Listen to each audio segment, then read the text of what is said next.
आज बघा आपण मस्त असे सकाळच्या नाश्त्याला आंबोळ्या बघणार आहोत।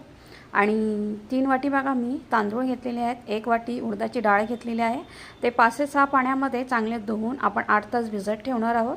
आणि त्याच्यामध्ये मी 5 ते 6 मेथीचे दाणे ॲड केलेले आहेत आणि 8 तासाने आपण ह्याला चांगलं वाटून हे बघा। आणि पुन्हा 8 तास ठेवून मी ते रात्रभर मी आंबोळ्याला ठेवलं होतं, फर्मेंट करायला पीठ ठेवलं होतं।